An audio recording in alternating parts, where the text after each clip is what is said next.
Maximiliano Arce, que con muchísima predisposición aceptó la charla sin dudar. En un segundo me dijo que sí. Yo le pedí que me pasara su currículum, pero él de perfil bajo me dijo neurólogo. Yo igual recabé algunos datos.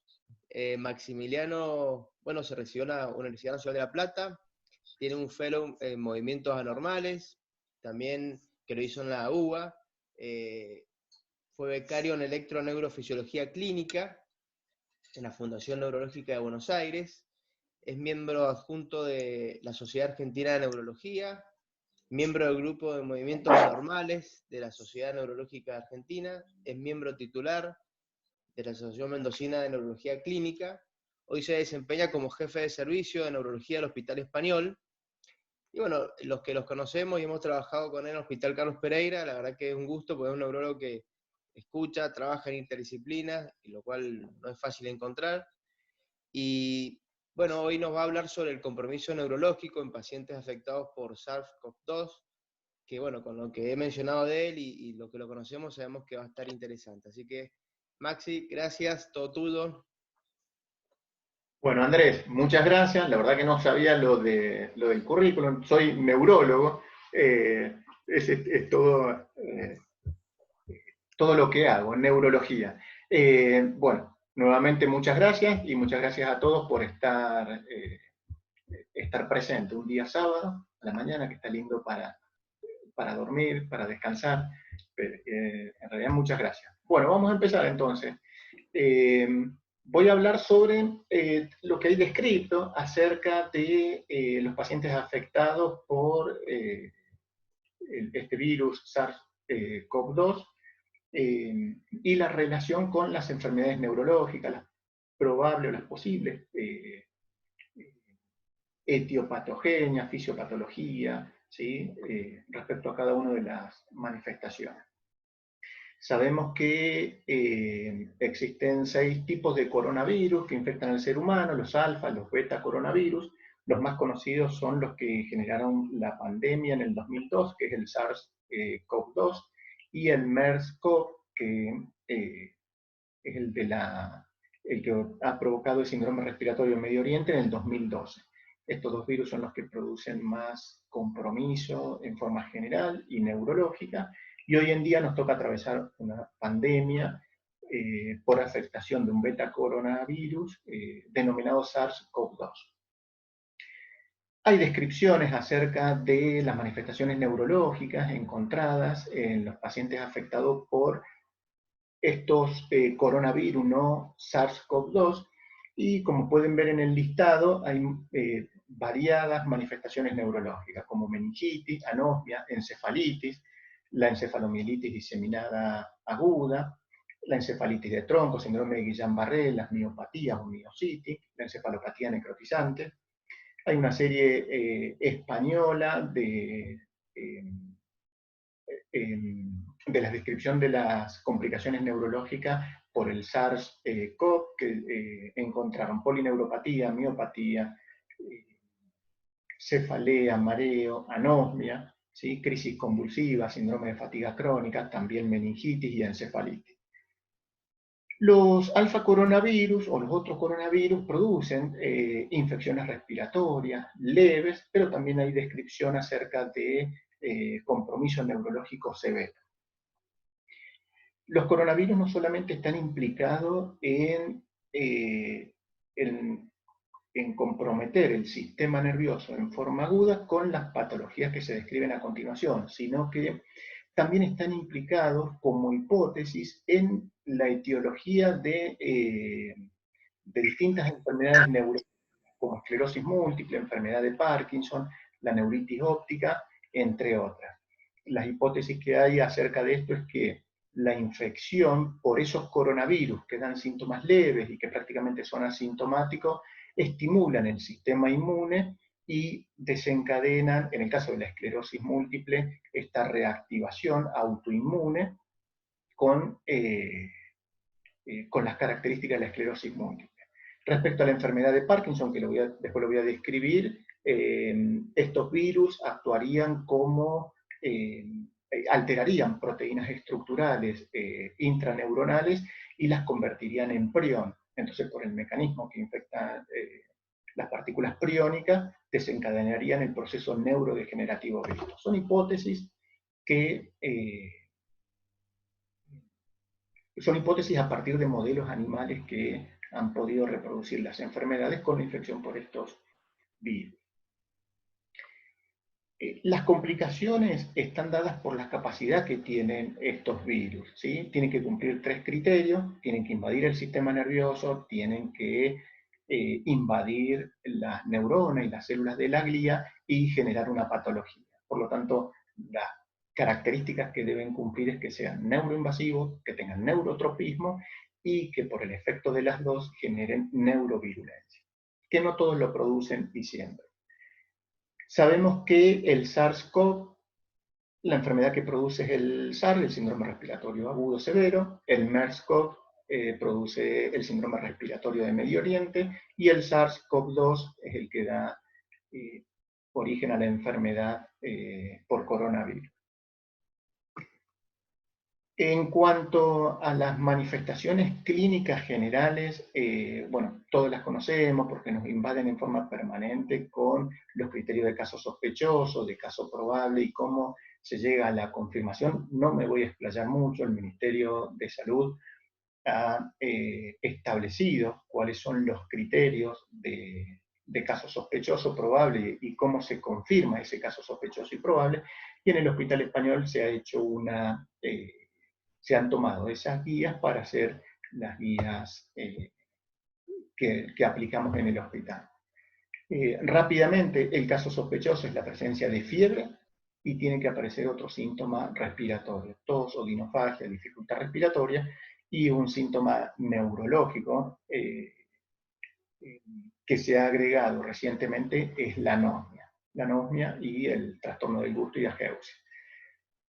Esto que hablábamos recién, que todavía tiene peso los criterios epidemiológicos, para el caso sospechoso debe existir el criterio epidemiológico de haber estado en contacto con casos confirmados o haber realizado algún viaje en aquellos lugares donde hay circulación viral o hay casos confirmados.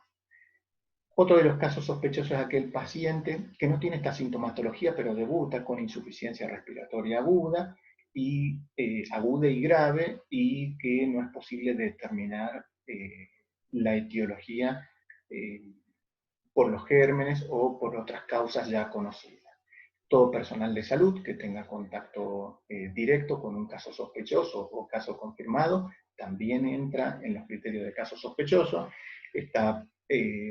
Este agente del ministerio, Andrés, cuando fue al instituto, no sabemos si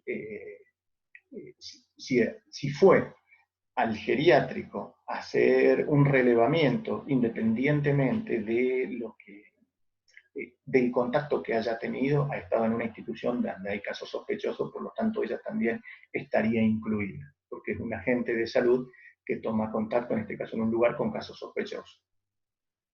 El caso probable es que ante un caso sospechoso, ¿sí?, se hayan descartado por PCR que las manifestaciones clínicas son por influenza A y B, pero que tiene una prueba positiva para los pancoronavirus, ¿sí?, para los otros coronavirus, y que por ahora no se ha podido confirmar mediante PCR si la infección es por SARS-CoV-2. Que la PCR positiva por SARS-CoV-2, que produce la enfermedad COVID-19, se confirma con la PCR que, bueno, todos conocemos. El SARS-CoV-2 en los pacientes afectados por COVID-19 aparecen manifestaciones neurológicas, y estas manifestaciones neurológicas se las atribuyen al SARS-CoV-2 porque hacen analogía con el compromiso que puede haber por otros virus. Sabemos que los virus respiratorios, aun siendo virus inofensivos, como el sincitial respiratorio, puede producir compromiso neurológico. El virus influenza, el herpes virus, el varicela zoster, son todos virus que tienen neurotropismo, que tienen capacidad de neuroinvadir y pueden provocar una patología, por lo tanto se comportan como neurovirulentos. Otra analogía es porque los coronavirus que han afectado las epidemias anteriores, el SARS-CoV-2 y el MERS-CoV-2, han tenido manifestaciones frecuentes y severas del sistema nervioso.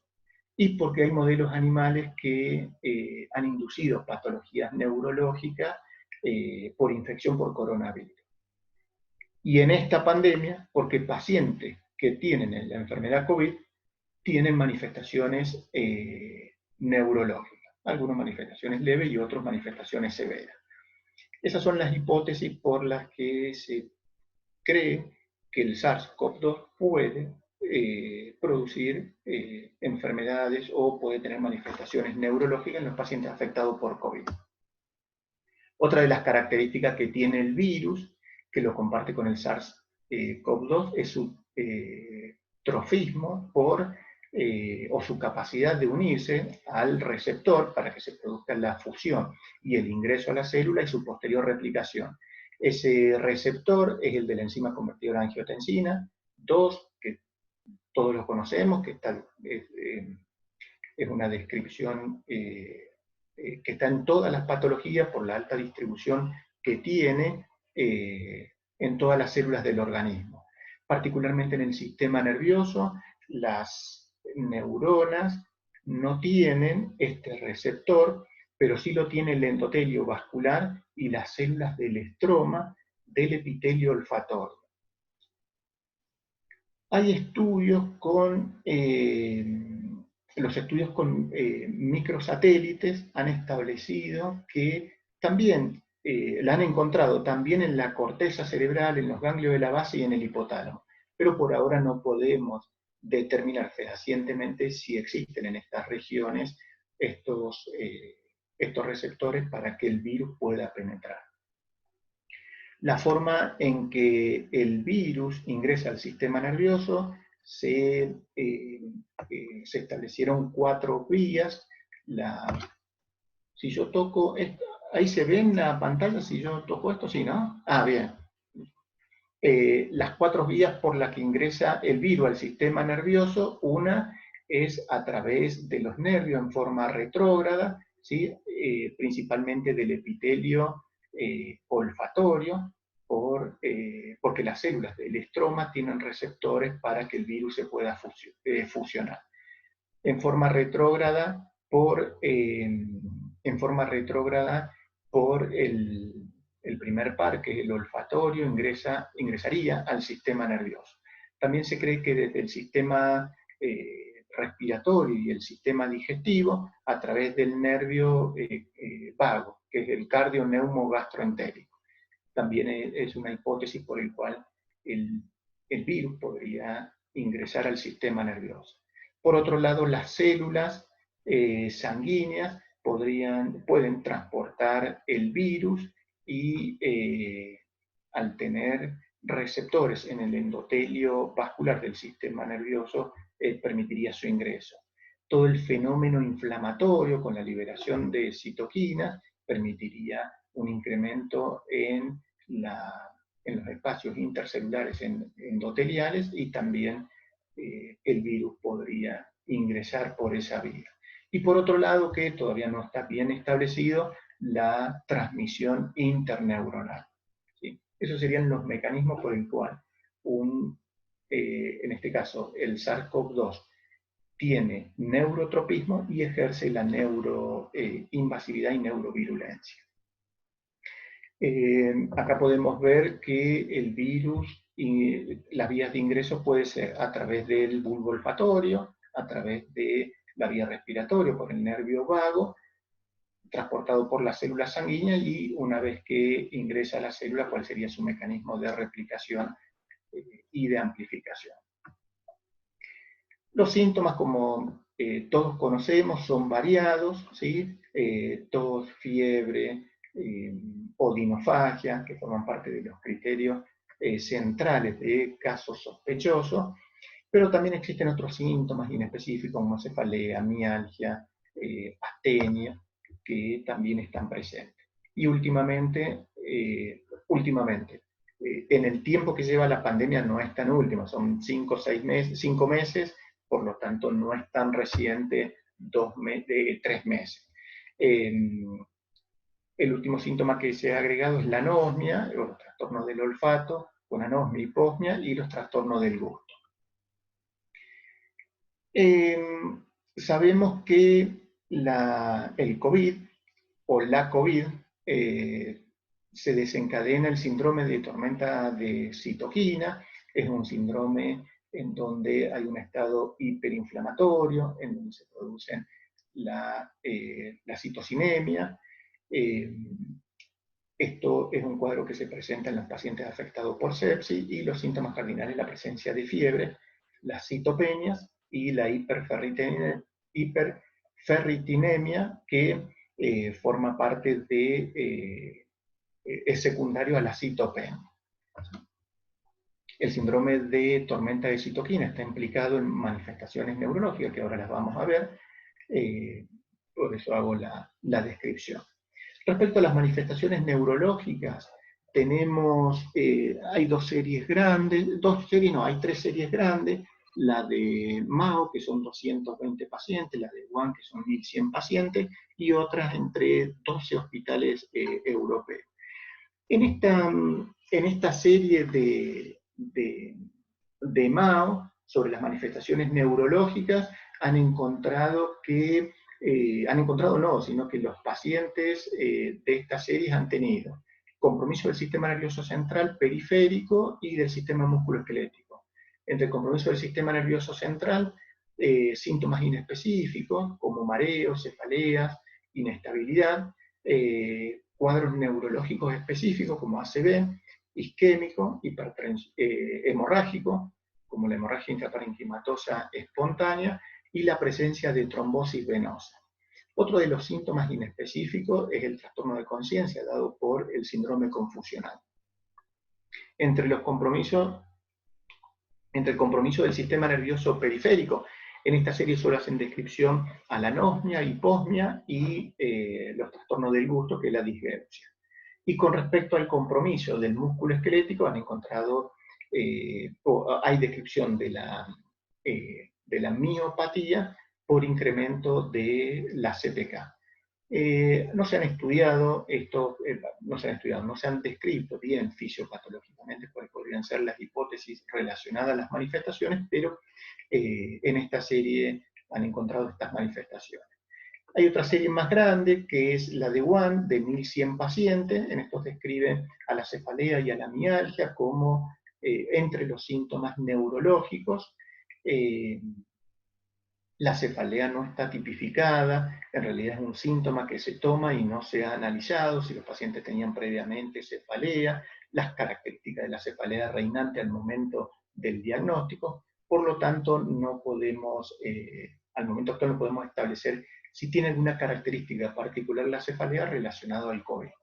Con respecto a la mialgia, lo mismo. En esta serie, el 15% tenía mialgia, de ellos 13% tenían la CPK aumentada, y por lo general son pacientes afectados gravemente, que sabemos que la miopatía del paciente crítico es frecuente, sobre todo cuando hay una infección respiratoria, por lo que no podemos atribuir si está o no, o un nexo de relación causal con el COVID. La anosmia, que es un síntoma, un signo de compromiso del sistema nervioso periférico, se incluyó en los criterios diagnósticos de casos sospechosos por la serie de, hay 12 hospitales europeos, que el 85% de los pacientes tenía como síntoma la anosmia, la hiposmia, los trastornos del gusto con disgeusia, y entre ellos el 12% lo presentó como síntoma inicial de la enfermedad. Recordar que la anosmia de inicio súbito es un indicador de infección, pero no es específico para COVID, porque los otros virus respiratorios sí pueden desencadenar anosmia, hiposmia o la disgeusia. hay que tenerlo en consideración. De hecho, en el caso sospechoso tiene que existir anosmia asociado a fiebre, o la anosmia en inicio súbito es un criterio para sospechar, pero que no me va a definir que sea COVID. Con respecto a la cefalea, como les dije recién, la cefalea es un síntoma que no ha sido estudiado, no ha sido estudiado las características del paciente, si antes tenían o no cefalea, ni qué tipo de cefalea tenían previamente, ni tampoco las características de la cefalea en el momento del diagnóstico. Por lo tanto, se toma como un síntoma inespecífico y que no se han establecido las características. Respecto a cefalea y COVID, la revista específica solamente hace mención, como han hecho mención en todas las subespecialidades de neurología, los cuidados que hay que tener en el momento de pandemia. No dice nada en relación a la cefalea en los pacientes afectados con COVID. Los pacientes afectados con COVID se ha visto que han cursado con la polirradiculoneuropatía. Sabemos que el síndrome de Guillain-Barré es una polirradiculoneuropatía inflamatoria aguda que tiene características clínicas dadas por síntomas sensitivos, déficit neurológico, que es progresivo, de distal a proximal, que hay ausencia de reflejo, todos los criterios diagnósticos. En los criterios diagnósticos del síndrome de Guillain-Barré, la fiebre es una bandera roja para excluirlo, ¿sí? Entre las etiologías, sabemos que muchos virus pueden desencadenar el síndrome de Guillain-Barré. También está descrito por la infección de los otros coronavirus, y en estos pacientes, como ahora vamos a ver, han tenido asociado, previo o después de la infección, un síndrome de Guillain-Barré. El mecanismo fisiopatológico por el que se desencadena está relacionado con una respuesta inmune, ¿sí?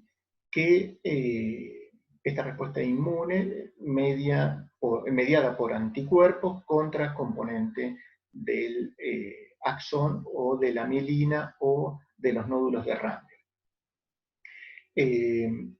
Para el diagnóstico del síndrome de Guillain-Barré tiene que tener el antecedente de un proceso infeccioso, ya sea respiratorio o gastrointestinal. Y el tratamiento es con inmunoglobulina. ¿Qué ha pasado o qué está pasando en esta pandemia? Bueno, la primera descripción del síndrome de Guillain-Barré asociado a COVID-19 es una paciente de 65 años que cursa con una debilidad simétrica, que esa debilidad simétrica en miembros inferiores se extiende hasta constituir una cuadriparesia. Esta paciente, recabando información 2 semanas previo al inicio de la debilidad, había tenido fiebre y tos y había cursado con una sintomatología muy leve. De hecho, el motivo de consulta que la lleva es la debilidad. Dado la situación epidemiológica, a este paciente se le hace el hisopado nasofaringio y se establece que cursaba la infección por el SARS-CoV-2. Se le hace electromiograma para tipificar el síndrome de Guillain-Barré y este electromiograma da como resultado un compromiso axonal.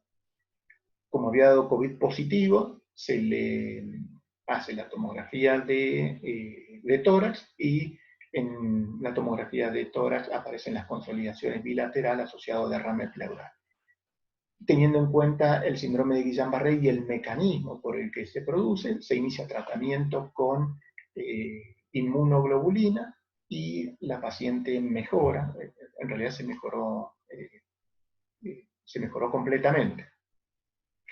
Hay otro caso de síndrome de Guillain-Barré asociado también al SARS-CoV-2.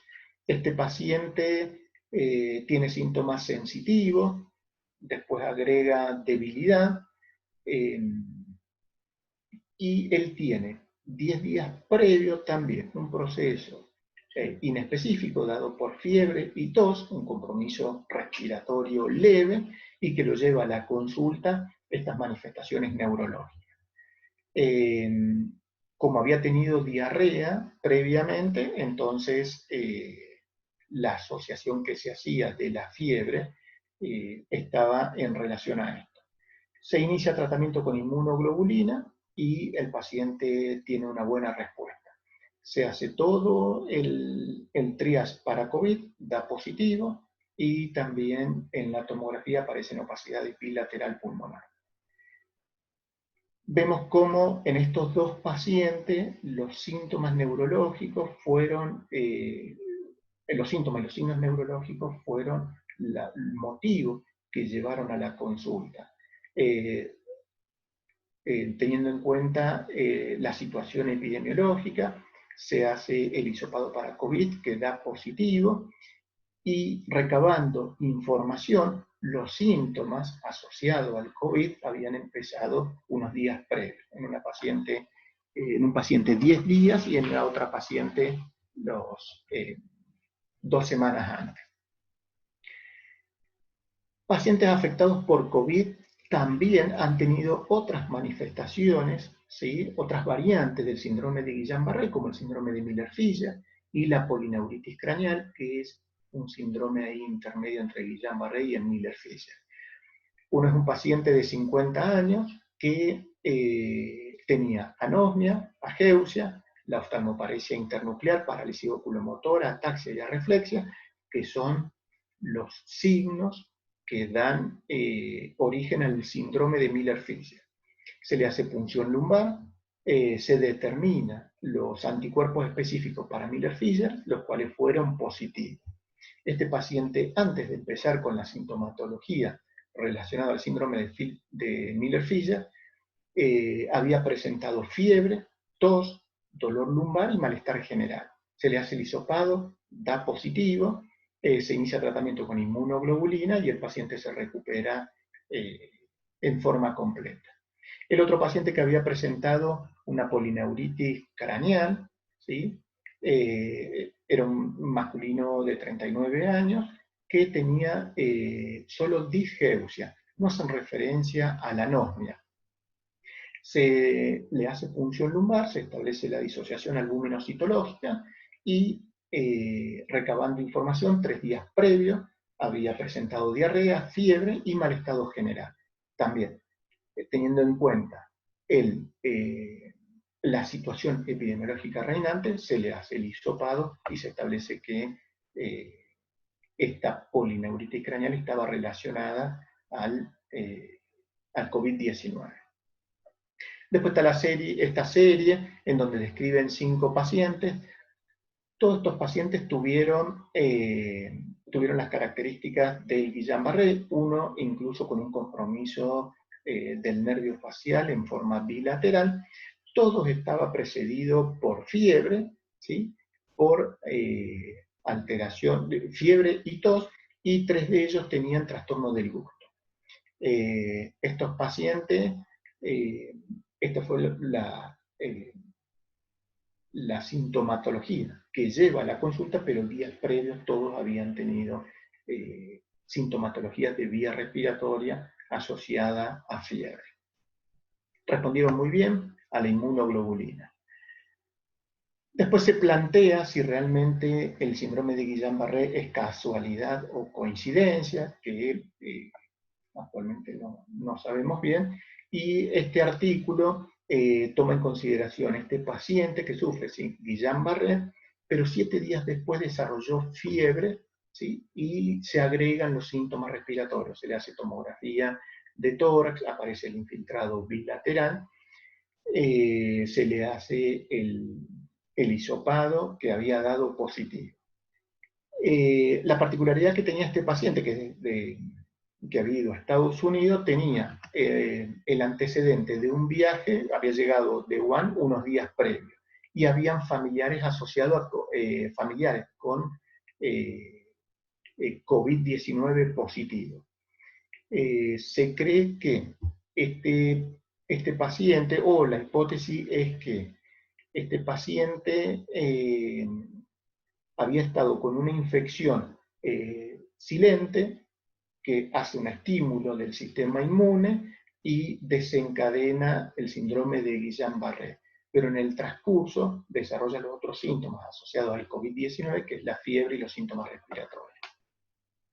Es por eso que si es casualidad o coincidencia de las manifestaciones clínicas, ¿sí? Entonces, en relación al compromiso del sistema nervioso periférico, puntualmente el síndrome de Guillain-Barré y COVID, sabemos que gran parte de los pacientes que están afectados por síndrome de Guillain-Barré, previo a la manifestación neurológica, cursan con una infección respiratoria o con una infección digestiva. El síndrome de Guillain-Barré también está descrito en otros coronavirus. El síndrome de Miller-Fisher clásico podría estar relacionado al COVID-19 por esto que se ha establecido los anticuerpos específicos para Miller-Fisher.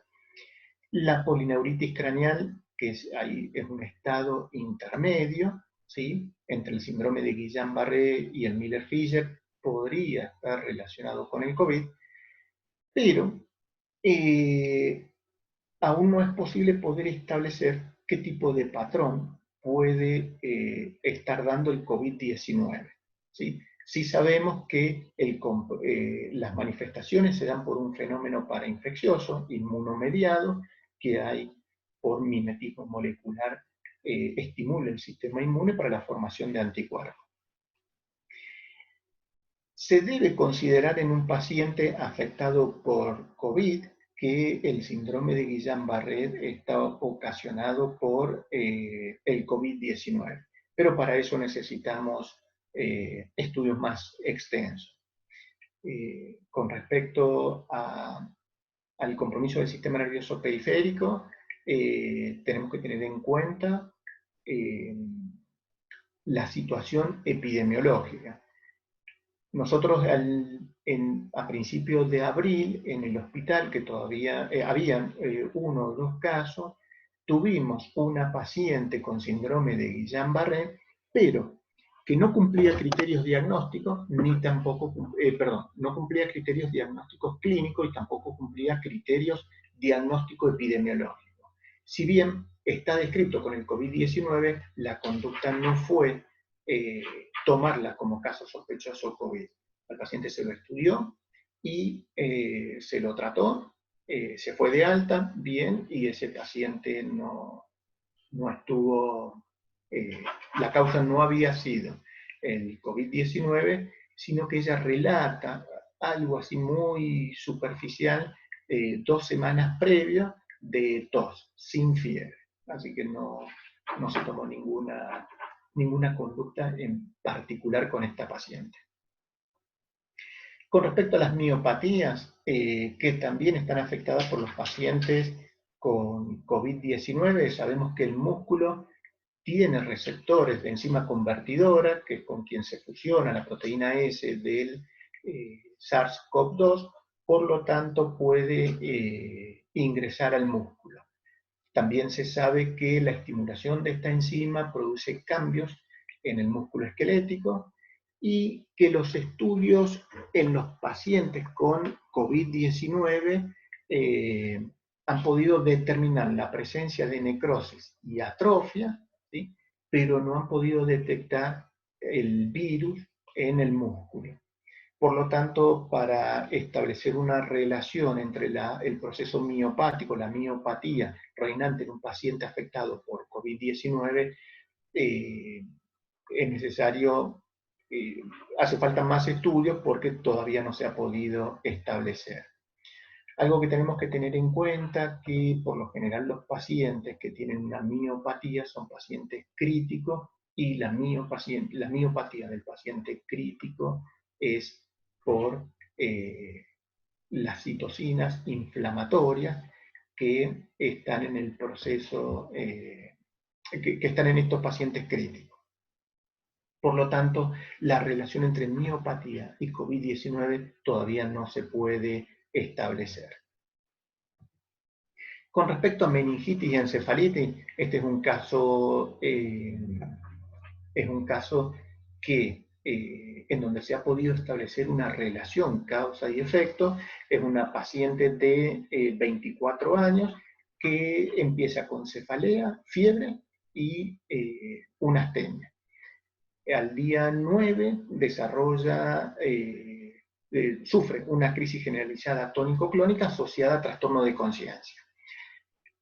También, teniendo en cuenta la situación epidemiológica, se hace el hisopado y el hisopado dio negativo para COVID. Se le hace la tomografía de tórax, la punción lumbar, queda negativa para herpes virus y positiva para el SARS-CoV-2.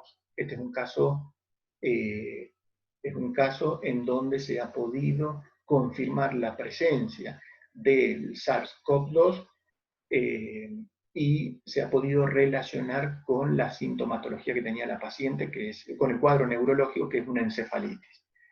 En la resonancia describen esta imagen hiperintensa en difusión, pero no se puede establecer si la misma está relacionada por una lesión viral o se debe a las hiperintensidades que podemos encontrar en los pacientes con epilepsia.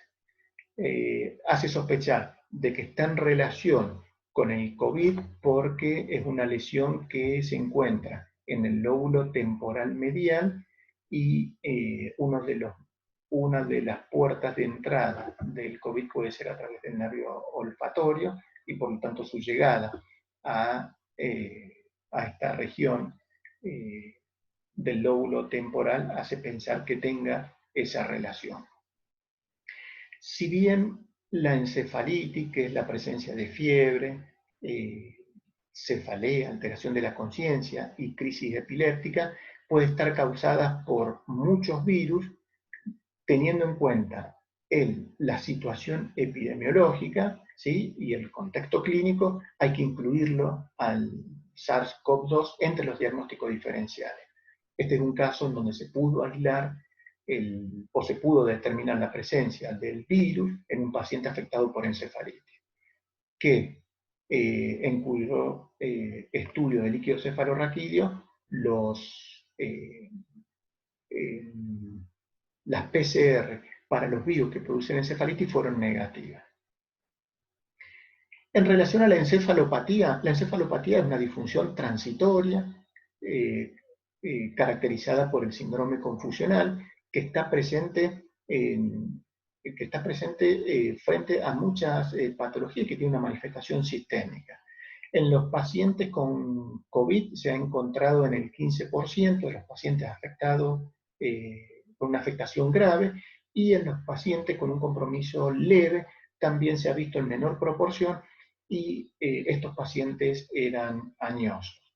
Sabemos que el síndrome confusional agudo no es una acción directa de un agente, de un virus sobre el sistema nervioso, sino que es una complicación neurológica de manifestaciones sistémicas, asociado a la edad, fiebre, la presencia de citoquina, los trastornos metabólicos, la hipoxia, la interacción o acción farmacológica y la presencia de algunas crisis subclínicas que solo tengan manifestación como síndrome confusional agudo. Todos pueden ser la causa de la encefalopatía. Con respecto a la relación con el COVID, por las etiologías que tiene, no se puede establecer un nexo. Sabemos que son pacientes afectados gravemente, que estos pacientes son añosos, que cursan con hipoxia, que cursan con un estado inflamatorio generalizado y que además pueden estar tratados con fármacos que generan este cuadro neurológico.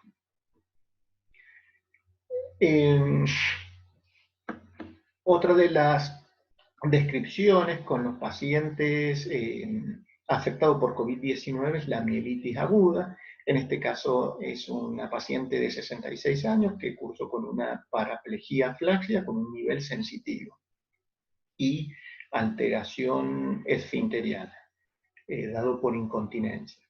5 días previos había tenido fiebre y el hisopado dio positivo para SARS-CoV-2. Esta paciente, como desarrolla neumonía, se trata con antiviral, antibiótico, dexametasona y inmunoglobulina por el compromiso mielopático, y no se estudia y se considera que el comportamiento clínico estaba en relación con un proceso parainfeccioso, es decir, una mielitis relacionada al COVID. Pero al no tener el líquido cefalorraquídeo, queda con ese diagnóstico probable o posible. Otro compromiso frecuente en los pacientes afectados por COVID es la enfermedad cerebrovascular. Sabemos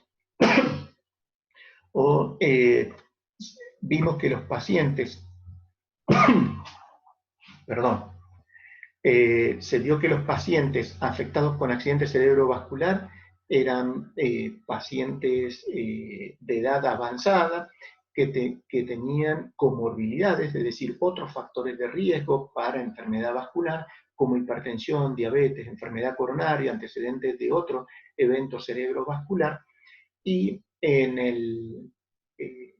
además tenían una COVID grave, por lo tanto había presencia de marcadores inflamatorios y fallo multiorgánico.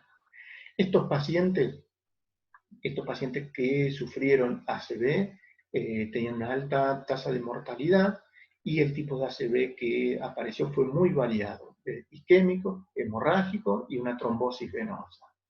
Respecto al mecanismo implicado en el ACV, en los pacientes afectados por COVID, sabemos que la hipertensión es el factor de riesgo más importante para sufrir accidente cerebrovascular, y la hipertensión en el contexto de COVID está en relación con esta capacidad que tiene el virus de unirse al receptor en las células endoteliales, como así también en estructuras del sistema del tronco cerebral relacionado con la regulación de la tensión arterial y de la respiración.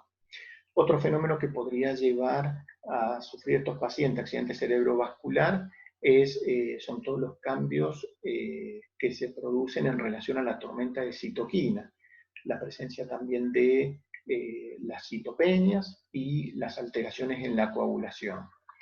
Pero, como dice ahí, todavía falta para poder establecer fehacientemente cómo y cuáles son los mecanismos que llevan a que estos pacientes, o qué tipo, o las características del paciente que puedan llegar a sufrir un ACV. Entre como les dije recién, entre las enfermedades cerebrovascular que está descrita en los pacientes afectados por COVID, la trombosis venosa, que son 1 o 2 pacientes. Hay uno en la serie de Wuhan y otro que salió hace poco. Este salió ahora recientemente. La trombosis venosa, sabemos que la trombosis puede estar relacionada a procesos infecciosos, tanto bacterianos como virales. Los procesos infecciosos son focalizados. ¿Perdón? No. Pensé que alguien había preguntado algo. Entonces, sabemos que los procesos infecciosos infecciosos bacterianos y virales pueden desencadenar fenómenos trombóticos, que los procesos infecciosos por lo general están relacionados topográficamente con la trombosis, pero las formas de compromiso severo al existir este fenómeno inflamatorio dado por citoquinas, puede predisponer a la trombosis generalizada y en forma particular a la trombosis cerebral. Este paciente, además de tener una enfermedad grave, había desarrollado en la tomografía se ve una imagen heterogénea, hipodensa e hiperdensa en la región parietal izquierda, asociado a un componente subaracnoideo, y en el venograma se puede ver que, no, perdón, este no es el venograma. En el venograma se ve que el paciente tenía una trombosis del seno, que lleva a ocasionar el infarto venoso con transformación hemorrágica. Otro cuadro es la encefalitis hemorrágica necrotizante aguda. Este cuadro neurológico bueno, la única descripción que hay es un paciente de 50 años que previo a tener el trastorno de la conciencia había estado con fiebre y tos, teniendo en cuenta también la situación epidemiológica reinante. Se hace el hisopado y da positivo para el SARS-CoV-2. Como la encefalopatía hemorrágica necrotizante no es tampoco sabemos si está relacionada con el SARS-CoV-2, también pueden aparecer con otros virus. Se hizo en líquido cefalorraquídeo PCR en busca de una coinfección por estos virus que dio negativo. Teniendo en cuenta las características del paciente, que era un paciente con una enfermedad COVID grave, que desarrolla este compromiso neurológico, una de las hipótesis es que la tormenta de citoquina estaría provocando la disfunción endotelial y el proceso inflamatorio con componente hemorrágico en el sistema nervioso. Esta extrapolación que se hace con respecto al COVID viene de la encefalopatía necrotizante aguda en relación al virus influenza, que por lo general está descrito en los niños. La serie de España de 92 pacientes han establecido diferentes compromisos del sistema nervioso, que no los describí porque la verdad que no tengo el caso, entonces no pude hacer la descripción, solo tomar la tabla. Pero podemos ver que, agregado a los que describí, aparece paciente con ataxia, paciente con movimientos anormales, pacientes con otras neuropatías craneales, además de la sintomatología, además de todos los cuadros neurológicos descritos anteriormente. De 92 pacientes, uno tuvo parálisis del nervio, otros nervios craneales, la presencia de movimientos anormales con un paciente no podemos hacer mucho, pero sí ha aparecido en el contexto de una infección por el SARS-CoV-2. Todas estas manifestaciones están, las hipótesis etiopatogénicas en relación al COVID están, es decir, lo que se establece es que los mecanismos son mecanismos de neuroinvasividad, neurovirulencia, ¿sí?, dada por el SARS-CoV-2, por la descripción del paciente con la meningoencefalitis, la mielitis, que aún no se pudo, ese paciente no se pudo estudiar, pero se cree que es una invasión directa o una acción directa del virus. Por otro lado, manifestaciones sistémicas, dado por hipoxemia, la tormenta de citoquina, la acción de fármacos, la edad podría estar en... creo que hay un ruido. Bueno, sería otro de los mecanismos. Después están los mecanismos inmunomediados por la aparición de el síndrome de Guillain-Barré, la encefalomielitis necrotizante aguda, el parkinsonismo, la ataxia, que puede dar una cerebritis autoinmune, y el síndrome de fatiga crónica. Y relacionado a la tormenta de citoquina, la enfermedad vascular, el cerebro vascular y las complicaciones musculares. Respecto a las complicaciones neuroftálicas, no hay una descripción precisa. Yo creo que debe estar más en relación con la encefalopatía que con ser que el compromiso neurooftalmológico está más en relación con el cuadro neurológico de encefalopatía severa que con un mecanismo puntual hacia los nervios craneales. De lo que hay con afectación neurooftálmica es un proceso inmunomediano. Después de ese no desconozco bien cómo hacer. En la revista, en la Radiology, han tomado una serie de pacientes y a todos les han hecho resonancia para ver si se podía establecer un patrón de compromiso radiológico en aquellos pacientes afectados por COVID grave.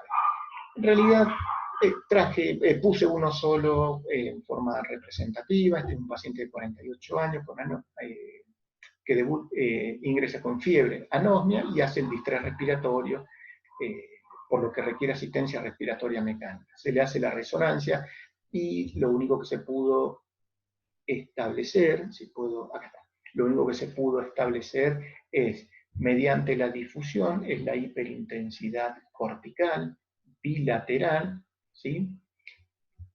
Que acá también es la evolución de este paciente, y un realce leptomeningio en la resonancia, con el contraste. En realidad, estas manifestaciones pueden aparecer en pacientes que tienen convulsiones, que están cursando con una hipoxemia severa, pacientes con hipoglucemia, y otra cosa que han visto son las microhemorragias, que se debe a la ruptura de la barrera hematoencefálica, pero que también lo podemos encontrar en otras condiciones y no puntualmente en los pacientes afectados por COVID. Por lo que no hay, al momento actual, no hay un patrón de compromiso a nivel del sistema nervioso en los pacientes que están cursando con una infección, con un COVID grave. Bueno, como siempre, se necesitan más datos para establecer las características de la resonancia que están relacionadas con el neurotropismo del COVID-19 o con el síndrome de tormenta de citoquina, hipoxia, convulsiones o encefalopatías relacionadas con enfermedades críticas. Porque esas descripciones, eso que encontraron en los pacientes con COVID grave, también los encontramos con los pacientes con hipoxia severa, los pacientes después de un estado epiléptico, de una crisis convulsiva, o encefalopatías de otra etiología. En los pacientes afectados por COVID pueden tener manifestaciones o complicaciones neurológicas que no están relacionados al SARS-CoV-2, sino que están relacionados como eventos adversos que ya están descritos y son conocidos en forma secundaria los fármacos utilizados para el tratamiento. Sabemos que hidroxicloroquina y la cloroquina pueden traer trastornos visuales y además pueden desencadenar trastornos de conducta, predisponer a crisis epiléptica, dar un síndrome miasténico, que es una pseudomiastenia, y bueno, son todas manifestaciones neurológicas, pero como evento adverso descrito en estos fármacos. Los inhibidores de proteasa, la digeusia y las parestesias peribucales son frecuentes, y otros menos frecuentes como crisis epiléptica, alteración del estado de conciencia. El interferón, sabemos que por los pacientes con esclerosis múltiple puede producir depresión y cefalea, que son los síntomas más frecuentes, y raramente está descrito las crisis epilépticas. El tocilizumab, que son anticuerpos, sabemos que los monoclonales pueden producir cefalea y un síndrome inespecífico, un mareo, inestabilidad, es muchas veces difícil de describir por el paciente, y las neuropatías. Las neuropatías acá las describen como raras, pero cada vez son más frecuentes la afección neuropática en aquellos pacientes que están con anticuerpos monoclonales. ¿Cómo se maneja un paciente afectado que tiene un compromiso neurológico y está cursando el COVID-19? El tratamiento es un tratamiento sintomático el que hacemos, ¿sí? sobre aquellos síntomas que son plausibles de ser tratados. Como les dije anteriormente, para las polineuropatías se sigue usando la inmunoglobulina, y para las crisis epilépticas los antiepilépticos, Con respecto a los antiepilépticos hay que tener en cuenta las interacciones. Pregabalina, gabapentin, topiramato, sonexamida y levetiracetam son fármacos que tienen escasa interacción con los fármacos utilizados para el tratamiento del COVID. La cosamida también, pero tiene la complicación que puede prolongar el QT. Y para el síndrome confusional agudo, nosotros usamos los psicofármacos en el que ustedes tienen mucha más experiencia que nosotros. Y para eso, bueno, Andrés y Fernando han hecho un trabajo muy lindo, donde han descrito cómo utilizar los psicofármacos en relación a la prolongación del QT, que es la complicación severa que puede aparecer con el uso de fármacos. Bueno, para terminar, ¿qué podemos decir entre el compromiso neurológico y el COVID-19? Sabemos que el SARS-CoV-2 tiene capacidad para invadir el sistema nervioso y generar la neurovirulencia. Lo vimos en el paciente con encefalitis. Pero no solamente por la capacidad que tiene el SARS-CoV-2, sino que deben existir otros factores que aún faltan determinarse. Que las manifestaciones neurológicas, ¿sí? Muchas veces las vimos como forma de presentación. En realidad la manifestación neurológica siempre nos pone en alerta y siempre nos llama la atención, y por ahí puede y enmascara otros síntomas más leves, como puede ser fiebre o tos.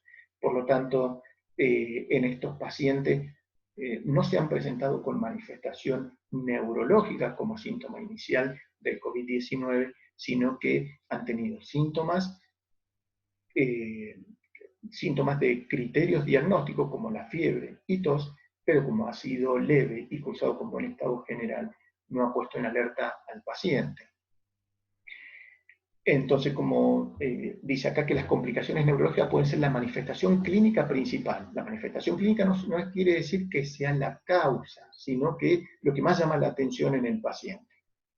La encefalopatía, la crisis epiléptica, el accidente cerebrovascular están más en relación con manifestaciones sistémicas que con la neurovirulencia. La encefalitis, la meningitis y probablemente la mielitis, si bien son infrecuentes, estas se deben considerar en el diagnóstico diferencial porque, como hemos visto, tienen capacidad, está dado por la capacidad del SARS-CoV-2 de ejercer neurovirulencia. En cambio, las poliradiculoneuropatías o las polineuropatías, en el contexto de COVID-19, si bien está descrito, no podemos establecer su relación, aunque podemos aproximarnos bastante a que sea un fenómeno inmunomediado por las descripciones que hay con los otros virus respiratorios. No podemos establecer al día de la fecha todo el espectro clínico, ¿sí? En los pacientes afectados por COVID-19, ni tampoco podemos establecer la relación de causalidad entre estas manifestaciones neurológicas y COVID-19. A excepción de la encefalitis, que al tener un resultado positivo en el líquido cefalorraquídeo, esta entidad sí nos puede llevar a establecer una relación de causalidad. Bueno, como pudieron ver, las incidencias de compromiso neurológico es muy bajo, por lo tanto todavía falta para establecer fehacientemente no solo el espectro de complicaciones neurológicas, sino la incidencia en relación puntual con el COVID-19. Cuando nosotros nos enfrentamos frente a un paciente que tiene manifestaciones neurológicas, debemos considerar la infección por SARS-CoV-2 como un diagnóstico diferencial. ¿Cuándo? Teniendo en cuenta la situación epidemiológica, ¿sí? Porque el paciente tenga fiebre, porque el paciente tenga cefalea y tos, no lo vamos a enfocar como un caso sospechoso de COVID, porque no reúne criterios. El caso que les comenté que tuvimos en el hospital de la paciente con un síndrome de Guillain-Barré, como no tenía criterios para poder enfocarlo como caso sospechoso, no se enfocó como tal. Por lo tanto, la situación epidemiológica, por ahora, en nuestro caso, es muy importante al momento del diagnóstico. También tener en cuenta que los pacientes neurológicos tienen otras enfermedades y que en este contexto podemos meterlos todo en la misma bolsa y todo lo neurológico es COVID-19 hasta que se demuestre lo contrario. No, en el proceso diagnóstico de la patología COVID-19 debemos reunir una serie de criterios y la patología neurológica aislada no es un criterio para diagnóstico de COVID-19. Este artículo, en relación a este espectro de manifestaciones neurológicas que aún no están establecidos, llama a, de alguna manera, tomar conocimiento de qué puede pasar en un futuro en los pacientes afectados por esta pandemia. Lo que sí tenemos en cuenta y lo que sabemos actualmente es que en animales de experimentación se han encontrado trastornos del comportamiento y alteraciones cognitivas en los pacientes afectados por coronavirus, que el coronavirus, como les dije al inicio, sería o actuaría como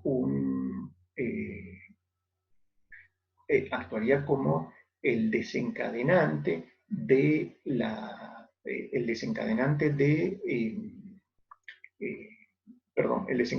una proteína priónica que daría origen a enfermedades neurodegenerativas.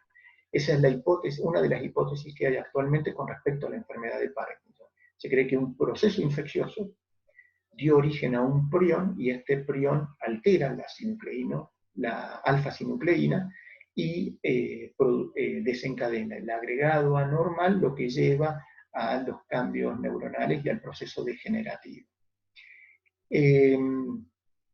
Sabemos que, o podemos ver que los procesos respiratorios en pacientes con COVID-19 no solamente estaría en relación con las manifestaciones sistémicas que producen, que desencadena el SARS-CoV-2, sino también un compromiso en el tronco cerebral, en aquellas estructuras que regulan el patrón respiratorio, como así también llevan a cabo la regulación autonómica.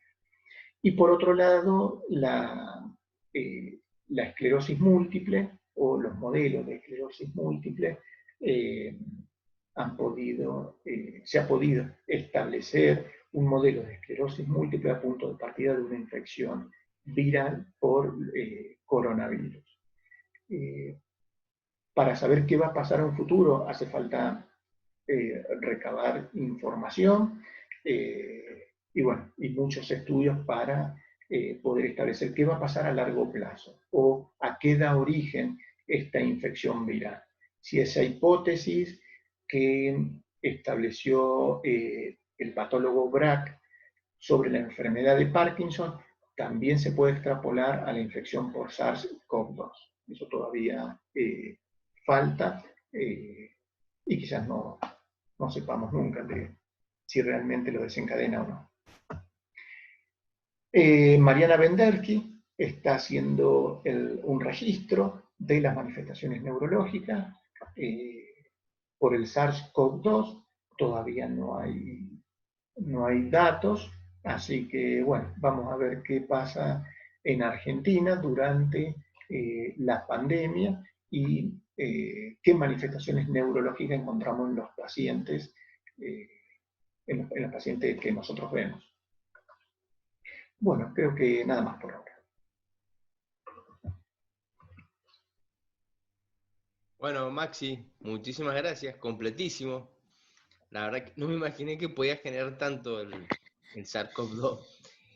Y de paso te hago una pregunta que me quedó mientras te escuchaba. ¿Todos los virus, digamos, respiratorios tienen así esta potencial neurovirulencia o el SARS-CoV-2 es bravo en ese sentido, digamos? No, mira, Los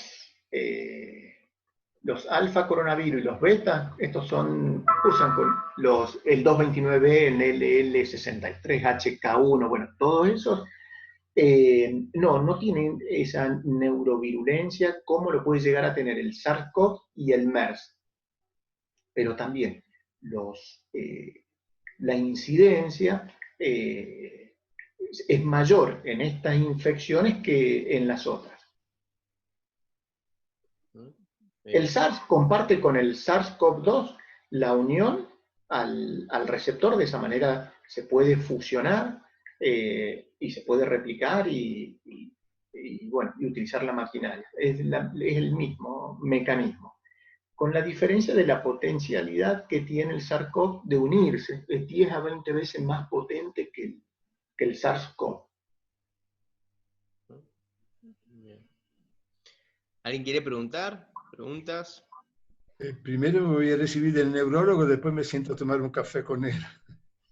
Te agradezco mucho, Maxi, muy completo, y gracias, Andrés, por el trabajo, y gracias, Alicia, por el trabajo que se toman para que podamos deburrarnos en estas cosas. Muchas gracias y buen fin de semana. Si necesito algo, Maxi, me comunico. Bueno, sí, a disposición, Alfonso. Preguntas me quedan muchas. Bueno. Muchas para hacer. Pero bueno, gracias, hasta luego. Chao, hasta luego. Yo, Maxi, decirte, bueno, darte las gracias porque aparte de ser súper didáctico, sos muy generoso y bueno, valoro mucho y te respeto mucho por todo lo que sabés y por cómo sos con los pacientes, que para mí es fundamental. Así que bueno, agradecerte porque ha estado fabuloso, miles de dudas, la verdad que, pero bueno, vamos a hacer como dijo Alfonso, a medida que se vayan presentando, te vamos a ir molestando. Pero bueno, gracias. No, a ustedes estoy agradecido. Una cosita que quería decir es eso, que al final, cuando esto de, por estar atravesando una pandemia, no todo es COVID, ¿sí? Respetar los criterios diagnósticos, yo creo que independientemente de la sintomatología o la signología que tenga el paciente, ¿sí? Porque si no, metemos a todos en COVID y que por ahora podemos usar los criterios diagnósticos, el criterio epidemiológico nos ayuda bastante, entonces bueno, hay que hacer uso y no meter a todos pacientes como COVID. Si tenemos la situación de España y de Italia, ojalá que no, por favor, que no pase nada, ya ahí lo epidemiológico se va, entonces ellos, todas estas descripciones los traemos de ellos porque tienen que pasar a todos los pacientes como sospechosos de COVID. Bien. ¿Alguien quiere preguntar algo?